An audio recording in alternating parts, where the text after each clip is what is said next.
Welcome.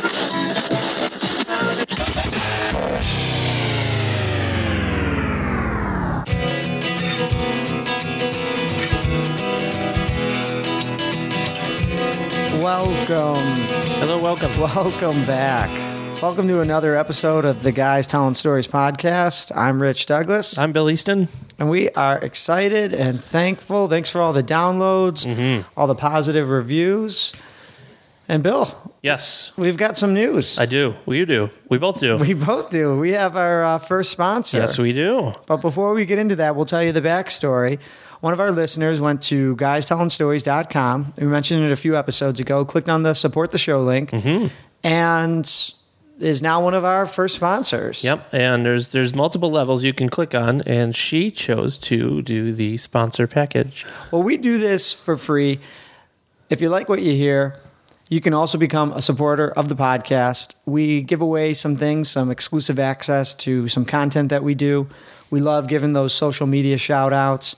And like we mentioned before, it could even become a sponsor of the show. Yeah. And basically what we're trying to say here is our first sponsor is one of you, our listeners, and we really wouldn't have it any other way. Nope. And we're going to try to reach out to her. Yeah. And if you're willing to help the show as well and you want to encourage us to keep going, head on over to guystellingstories.com, click on that support the show link, and take a look around and see what you're willing to do for us.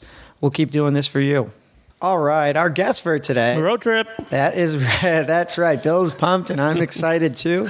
Our guest for today is president and owner of one of the premier wineries in New York State. You know, Bill, when I was looking things up here, New York in the 1950s, the wine industry just got elevated by Dr. Frank and his family in the Finger Lakes region.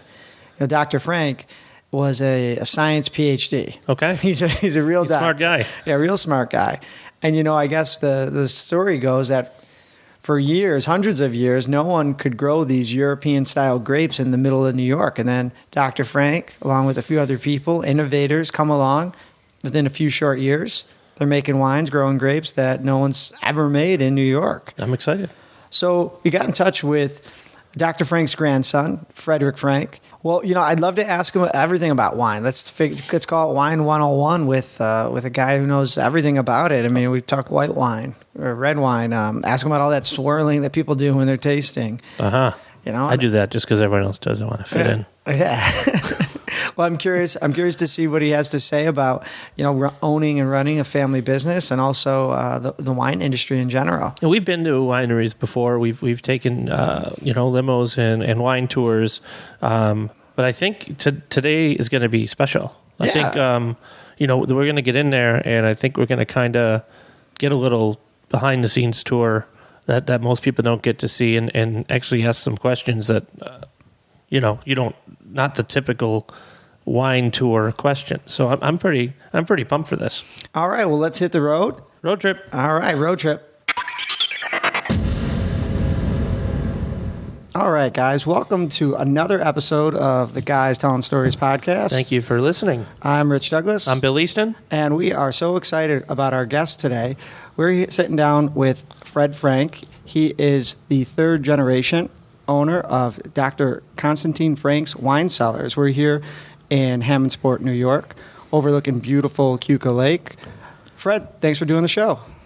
Thanks so much for coming. It's really a pleasure meeting both of you.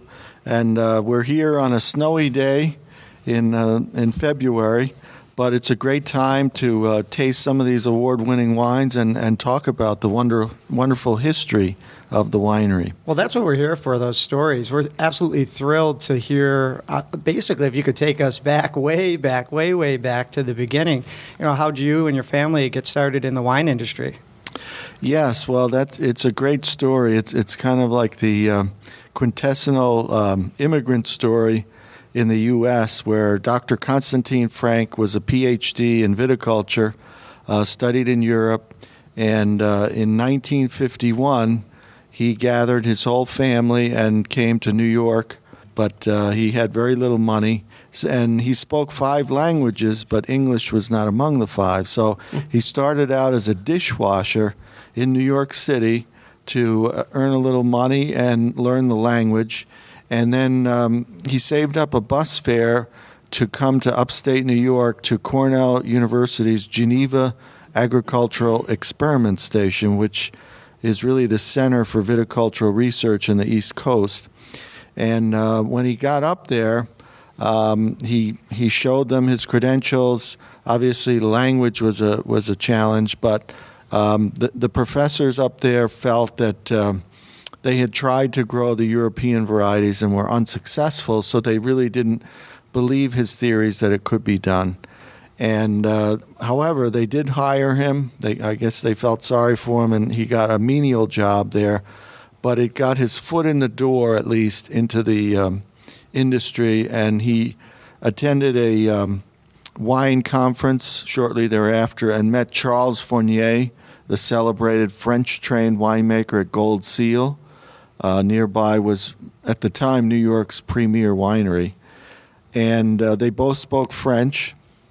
So he kind of bent Charles's ear, and he said, look, if you give me a chance, I'll prove to you we can grow the vinifera in New York. And that was music to Charles' ears, because he wanted nothing more than to have his beloved French grape varieties grown in the vineyards here on Keuka Lake. So he literally hired him on the spot, made him director of vineyard research at Gold Seal, and within a few years, Dr. Frank was successful in growing the European varieties right here in the Finger Lakes. And that cool. That literally transformed the industry. So, Fred, what was the problem? I know you mentioned, for the listeners out there that aren't as familiar with winemaking, you mentioned vinifera. There was a problem. What was keeping people from growing those types of grapes? That's a great question. Actually, Americans had tried, going back to Thomas Jefferson, to grow the European varieties on the East Coast. And one of the obstacles was a local pest called phylloxera. It was a root louse that was native to the whole East Coast. And this root louse would eat the roots of the European vines. Whenever somebody attempted to put a cutting in the ground, within a few years the roots would be eaten off. And what Dr. Frank observed, and he used this technique in Europe to actually save their vineyards first before he came to New York, was that the wild grapevines were not damaged by this native pest. And that's why you saw them growing along the roadside. And they had evolved over the years to basically coexist or not be damaged by the pest. And so they used this natural approach and took cuttings from the wild grapevines, grafted them onto the European vine, and thus were able to grow the vinifera, these world-famous wine grapes, right here in the Finger Lakes. And, Dr. Frank was not only successful in his own vineyards and his own plantings, but he was really very giving with his knowledge. He is credited basically with spreading this knowledge and helping other eastern wineries and vineyards all along the East Coast. And if you trace the history of premium winemaking in the eastern U.S., invariably the roots come back to Dr. Frank for his help. In the early years, he had a group he called his cooperators. And these were winery owners from neighboring states. And he invited them to come work with him, to work harvest here. And he also sold them grapevines, grafted grapevines from his nursery. So he really wanted the industry to prosper. And he was very giving with his knowledge. He also started the largest consumer wine organization in the U.S. called the American Wine Society, which is still today the largest consumer wine. Still very active. Wow. And in fact, they're celebrating their 50th anniversary this year. And so he felt it was very important to not only produce great wines in America, but also educate consumers about these great wines, and to include them with fine dining, and it would enhance the whole meal, the whole dining experience. So this was a movement that he created, and today all 50 states have wineries, and the U.S. has become the largest wine market in the world. Really? And a lot of this is because more Americans have been exposed to wine.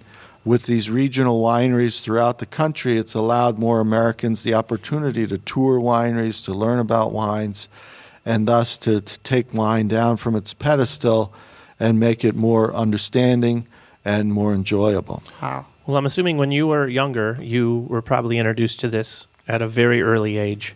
Am I correct in that assumption?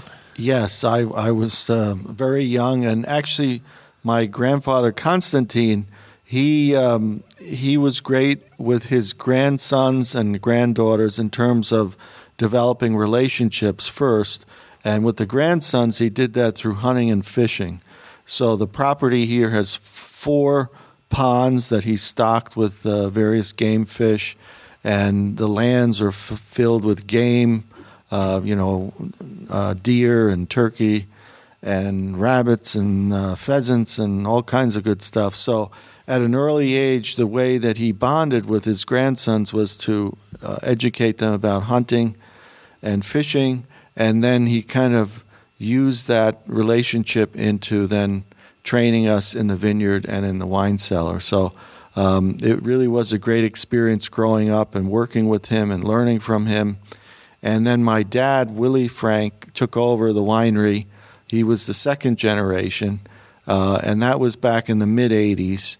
And then I took over in the mid-'90s, and now my daughter, Megan, is joined us, and she's the 4th generation as our general manager. So it's really exciting to have worked with all the generations of the family, and each one has contributed in their own ways to help the winery grow, to improve quality. So it's really been very rewarding to be part of that, but it really all started with Dr. Constantine Frank and his pioneering efforts. Wow. Bill, you always do a great job with describing where we're at and what we're seeing. Why don't you tell people a little bit about the place? Well, we've been here before, and we've been here. I know I was here at least on a wine tasting adventure. We're in a very large tasting room here. It has some beautiful bars. It has a 3-side window view of the winery and the lake, and it's gorgeous. I know it's a little white right now, but I can winter. picture it in the summer and the spring when it's green. It's gorgeous. There's a deck out back. It's beautiful. Yeah. What do you think about it, Rich? I'm glad we took the road trip and we're here. And bringing it back to you, Fred. Maybe you can tell us exactly how old were you when you first started to learn about the winery and get into winemaking and I guess the entire business. I really started as soon as I could walk, walking in the vineyards and learning from my grandfather, and it was something that was an early calling for me, and a great responsibility to carry on that legacy. And I was joined by my cousin Eric Waltz, and so we were two of the grandsons of Dr. Frank. The third, my cousin Donnie Schelling, he chose to work in another field, but Eric specialized in the vineyard, and his father, Walter Waltz, who's my uncle, he was our first vineyard manager under Dr. Frank, and then Eric took over from his father managing the vineyards. And that's really a very important part of the wine quality is the vineyard management, because that's really where the quality starts. You can't make great wine unless you have high quality grapes. And so with Eric managing these wonderful old vine vineyards, we're able to provide our winemaking team with the best possible quality fruit. Now, in my case, I wanted to learn about wine business and also winemaking and viticulture, so I could have a good overall view of all the processes in the cellar and in the vineyards. And so I studied at Cornell University business, and then later worked for a larger wine company to get experience for about 13 years. And in between, I went back to study winemaking in Europe, in Germany, at a school called Geisenheim. So I speak fluent German, and our family has a long German heritage. And the varieties that we grow, many of them are from Germany. And so because our climate is so similar to Germany, and these varieties really feel at home here. And by using the same techniques that are used in Germany, we really are able to produce outstanding quality. So the variety that we're most famous for is Riesling. This is a grape originally from Germany, and it's our number one variety, both in terms of production, but also in terms of awards and accolades. And this is spread now throughout the region. So the Finger Lakes as a region, not just our winery, is recognized as the best region in America for Riesling. So we can all be proud as New Yorkers that right in our backyard, we're producing some of the best wines in the country. Yeah. Speaking of that, I know you're not going to bring it up, so I'll bring it up. In front of me, you have a little rating on a piece of paper with 5 90-plus rated wines currently. Yeah. Yes. Three of them are Wine Riesling. Enthusiast magazine. Tell us about that. Right. This is hot off the press. This is in the current issue of Wine Enthusiast, which is one of the most widely circulated wine magazines in the country. And it's really remarkable to have that many 90-plus ratings from this prestigious publication. And we're very proud of that. And I think it's a testament to not only the quality of our wines, but the region potential. The Finger Lakes is really growing leaps and bounds. And these high ratings help us in the future to gain more credibility. You know, there's wine, we're competing with wine from all over the world, and there's great wine made in California and Europe, but we've developed a nice niche here in the Finger Lakes with these Northern European wine grapes. We can do it better than any part of the U.S. You know, Napa Valley will let them do the Cabernets and the Zinfandels. That's really their strong point, but our strong point are these aromatic whites. So varieties like Riesling, like Gewürztraminer, sparkling wines, late harvest wines. I mean, these are the wines that Wine Enthusiast gave the 90-plus ratings to. And if you look on the map in Europe, they're all from the northern part of Europe. And because our climate is so similar to northern France, Germany, Austria, that's really our strength. Okay. Yeah, I'm definitely looking forward to trying some of these, Bill.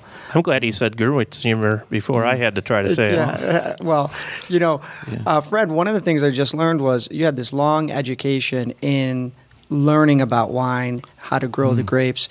Any stories come to mind when you were in Cornell or studying over in Europe, specifically about, you know, making, you know, a good product? Sure. I mean, it was a great experience for me. When I was at Geisenheim, a lot of my fellow classmates, they were from German vineyards, and they would invite me on the weekends to visit their family farm. So, you know, it was a great learning experience, not only in the classroom, but also in the field, learning from these famous wine estates. You know, some of them have been in the same family for 1,000 years.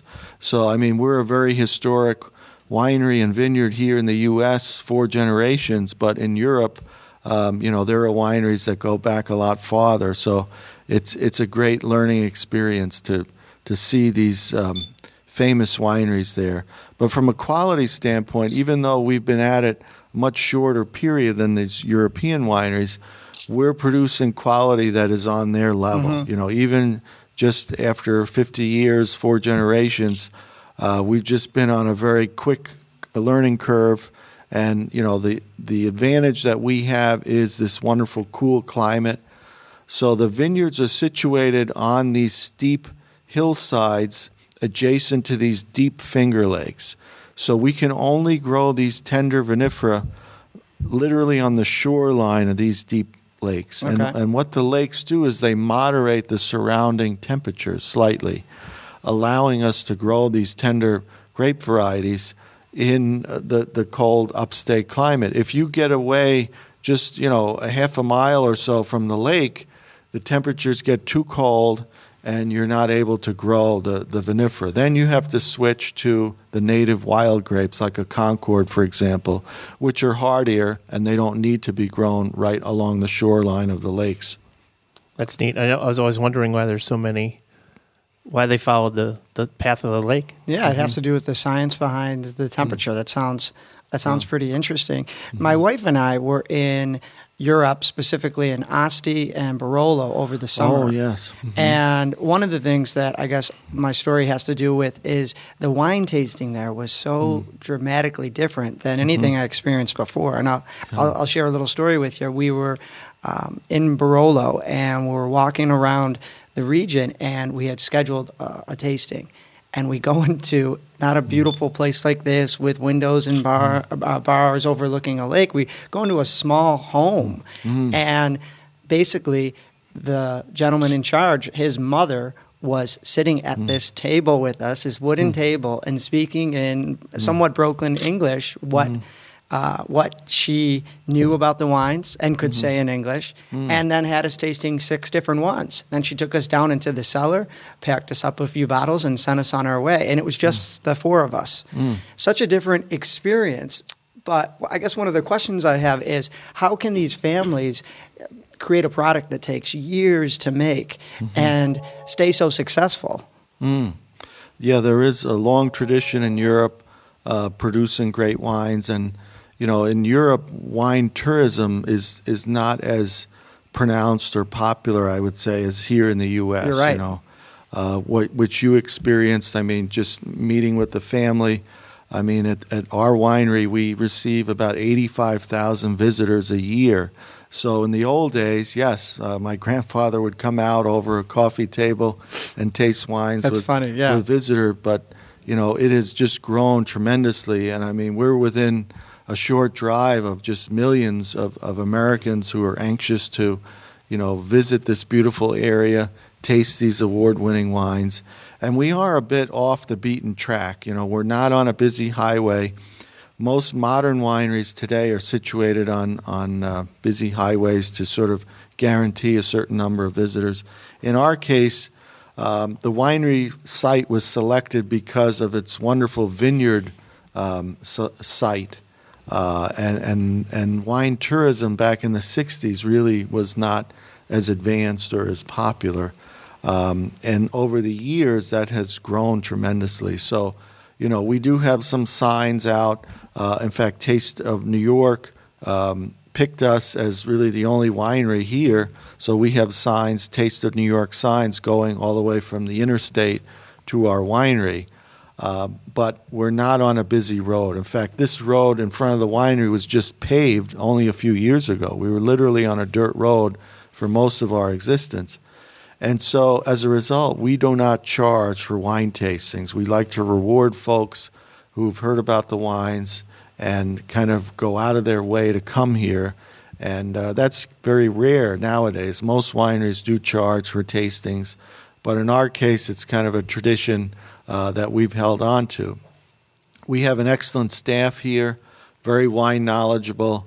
Many have been with us for over 10, sometimes 20 years, and they're great at talking about the wines, the history, in a very enthusiastic manner, not in a lecture type manner, but in a fun. So you can learn about wines in a fun experience, overlooking beautiful Keuka Lake and our old vine vineyards. It really is a magnificent setting, and we're here on a snowy day. We're open year-round. So actually, the best-kept secret is visiting the wineries in the off-season, because then you get even more individual attention. You get sort of coddled over by the staff. You're able to learn more about the wines in a very relaxed setting. So we encourage visitors to come throughout the year. But of course, traditionally, summer and fall are the busiest months, and particularly fall weekends. And the reason for that is we get beautiful foliage colors here. Oh, yeah. Orange and reds and yellows. And that contrasting with the crystal blue lake is just magnificent. And also, of course, the grape harvest is happening in the fall. So for all those reasons, that is our busiest time from a tourism standpoint. It sounds like you have probably on average close to 300 visitors. If you do the math, 85,000. Well, it's concentrated mostly in the summer and the fall. That's what I was going to say. In the winter, we don't get many visitors, and even in the spring. So that's why, for folks in the know to come off season, they're going to have a really good time.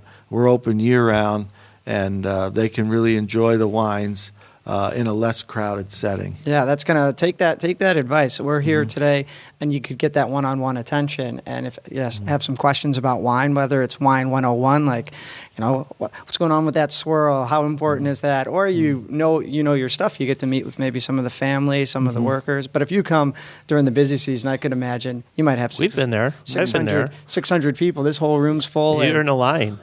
You're just kind of coming in and out, and they don't talk to you at all. Sometimes they're miserable. You never know who comes in before you, what they did. You get behind the wrong limo, and they're just not happy to see you. They don't want it. They're done. So this is nice to come up here. Even on the busiest days, we try to have excellent customer service, and we have a larger staff in the busier times, and we'll add more bars. It is more crowded. Sometimes there is a wait, as you pointed out, but we really feel it's important to have a great experience for visitors, because these visitors, if they have a good time, if they like the wines, they're so important in word of mouth, marketing or advertising, telling their friends, coming back with their friends, and that's really powerful, even in today's age of sophisticated advertising and internet and so forth. We really feel word of mouth is some of the most powerful advertising and marketing. I know we are skipping around a little bit, but I also noticed when we pulled in here today, there was a big UPS truck, and they were just loading boxes in in. So a lot of our listeners aren't local, and they're probably not going to get a chance to come here. But it doesn't mean they can't check out the website, sign up for your wine club, and buy a couple of bottles, because you do ship the wine all over the place. We do. We have a great website. It's at drfrankwines.com. So that's spelled DRFRANKWINES.com. And if your listeners go to that site, it's a wealth of information. And you're right, we can ship directly to certain states. I'd say about 30 or so, we can ship directly to consumers. Some of the states don't allow it, like Pennsylvania, for example, doesn't allow direct shipment. But we do have our wines available in the state liquor stores and wine shops there. So Pennsylvania residents can often find them in the local stores. So we're distributed in about 30 states as well through the traditional wine shops, right, where folks can find them, in their local package stores, which is convenient. And then there's about 30 states where we can ship directly to consumers' homes. So that's really nice to just go on the website on a cold winter day, order up some of these award-winning wines. And, I have to tell you, we've just heard the phone ringing. These high ratings are having wine collectors from all over the country calling, ordering wine. Some of them maybe not have been here before, but they'll order the wines, try them, learn about the winery, and that might encourage them, to come on a vacation, either a long weekend or take the week and tour the Finger Lakes. And that benefits not only our winery, but really the whole everybody area around here. The restaurants, the B&Bs.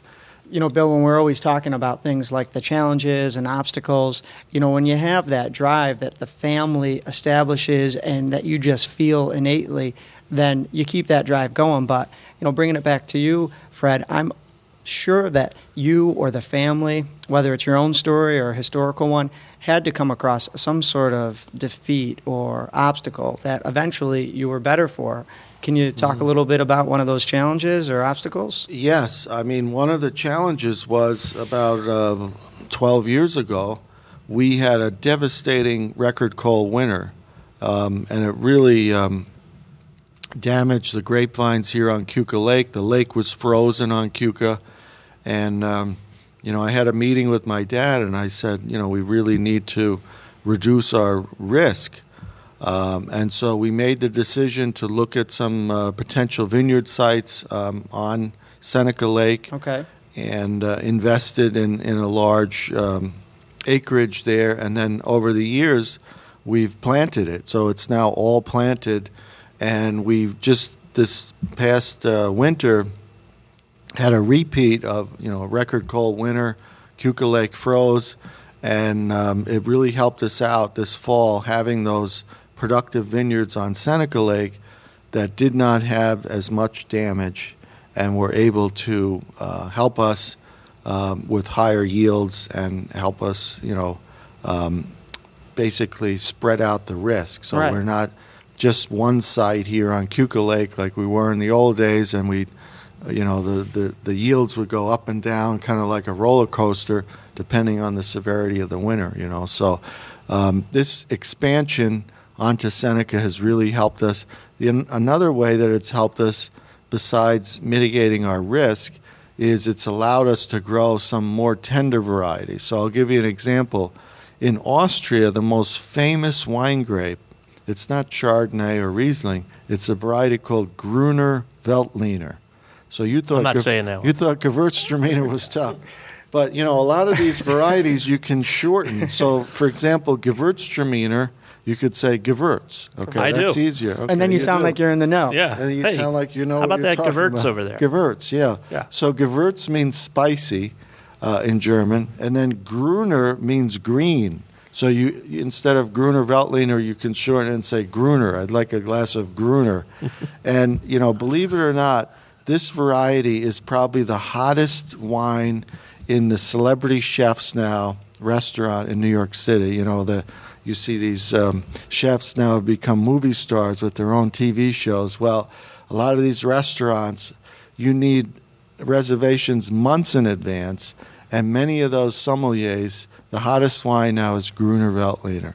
So we thought, let's grow some here in the Finger Lakes. Our climate is similar to Austria. I personally have been to Austria. I love the wine, and it's been a fantastic hit. It's Great. been a great success, and it's going to add to the Finger Lakes diversity and offerings. Instead of just Riesling, we have other varieties to offer. Gewürztraminer, Gruner Veltliner, and they're just winning awards all over the country. I mean, it's unbelievable. My wife and I, for example, we were in California about a year ago, and it was for the San Francisco Chronicle wine competition. So the Chronicle sponsors the biggest wine competition in America. 6,400 wines Wow. entered from all over the U.S., a big chunk from California because that's where most wineries are located. And this little winery in New York where you're sitting took the top prize. Oh, wow. That's fabulous. Best of show, best white wine with a Riesling. Dr. was your Frank Riesling? Yeah. So we went out there to, kind of raise the Finger Lakes flag and educate folks, that there's some great wines being made outside of California, namely in the Finger Lakes. And we made a lot of believers, in that trip. Well, we have quite a few listeners in the San Francisco, Oakland, San Jose area. So if you haven't already, go find some Dr. Frank's wines. Which one won the Best in Show? Was it? That was the Dr. Frank Riesling semi-dry, Okay. and that was last year. Well, going back to the website, which I touched on a little bit earlier, one of the things you had was how to ship the wines, how to purchase the wines. All of the tastings that you guys do in the areas, you can look on the website, and if something's close to you, there's some in New Jersey, there's some in Boston, some in New York, obviously. So That you can is check a out great every tip. event and every It's a great tasting, tip. Yeah. from supermarkets to I think the Sabres one is on there. I'm assuming that's their That's right. their the party. Sabres, yeah. So we get involved in a lot of wine events and tastings because we feel that they're great educational opportunities for folks to, if they can't come to the winery, we'll come to their backyard and make it more convenient for them to try wines. Another way to learn about the winery is just go to Amazon.com or Barnes & Noble. A new book has just come out about the legacy of Dr. Constantine Frank. It's called Finger Lakes Wine and the Legacy of Dr. Constantine Frank by Tom Russ, and it's put out by the American Palate Press. And this book is their top-selling book. It's just been out a couple of months. It's setting all kinds of records, and we're really excited. Writer Tom Russ spent over 5 years researching this book, talking to not only family members but industry members, people who had contact with Constantine, and just has written this fantastic book. My only warning is if your readers if your listeners purchase this book, is they really have to set aside a lot of time to just read the book, because it is such a page turner. You just, once you start reading it, it's tough to put it down. So it's a great story, and we're really excited that, you know, the history of Constantine has been documented, and it's really a fantastic story. Yeah, so go check out that book. It is Finger Lakes Wine and the Legacy of Dr. Constantine Frank by Tom Russ. You know, Fred, before we look too far ahead into the future, sometimes these interviews end up being those legacy interviews. It might be your daughter, grandkids in the future. They go, oh, let's go listen to that old recording of Grandpa Fred. So we always like to ask, based on one of the stories you told us, a lesson that you learned. For example, when you mentioned the Seneca Lake expansion, you know, if you're talking to a future self, or, you know, maybe a fifth, sixth generation Frank, you know, what lessons have you learned along the way that you'd love to share with them? Well, our family had a lot of European proverbs, and one of them, my dad used to tell me, and when I was a youngster, he would repeat this, and it was basically translated. It went, you should learn to shave on another man's beard. Okay, so Okay. what does that mean? I don't know. I don't know. You know, that's a little tough to do, right? What it means is get experience, you know, outside of the family winery, outside of the family business. Get experience in you know, other settings and other wine companies, and grow and mature, and, you know, take those lessons back, you know, to the family business and winery, and help the winery grow. I think that's great advice. You know, when I finished Cornell, I was kind of, my grandfather was pulling me to come to the winery, and my father, you know, he suggested, no, you really should go out, work for some other wineries, gain some experience, and then come back, you know. So I took his advice, and it was really very rewarding, and I think it helped me mature faster too, you know, getting out in the real world, having to, you know, make it on my own, so to speak, and then later I felt I had more to contribute to the family winery. So that was great advice that my dad gave me. And, you know, I tried to instill that in my daughter, Megan, and she has also worked at other wineries and gotten fantastic education in University of Adelaide in Australia, where she first got a master's in wine business and then a second master's at Cornell University in winemaking. So her background is really fantastic, and we believe that she's going to help take the winery to even greater heights in the future. So she has already shaved another man's beard, and she's basically ready to shave her own. Is it too late to start doing this? It's great advice, though, because some of the people we have talked to always like to tell us, you know, about their own struggles. But it sounds like some of your advice is based on past precedent, other family experiences, and you're speaking to a generation that may not even be born yet. You know, learn to shave on another man's beard. There we go. I like that. Do you have any advice to somebody who is just starting out in any field, and it could be something personal, it could be something that you learn the hard way, but what advice would you give to someone just starting out? I think great advice is to pick up this book, Finger Lakes Wine and the Legacy, because I was honored. I was honored to write the foreword of the book, and in the foreword, you know, I basically talk about, you know, never giving up, trusting in your own convictions, and that's really what Dr. Frank can teach us. You know, I mean, he went against the establishment, he went against academia, went against the industry. They all said, you can't do it, we tried, it can't be done. And he persevered because he knew that in his heart it could be done. He was successful in Europe doing it.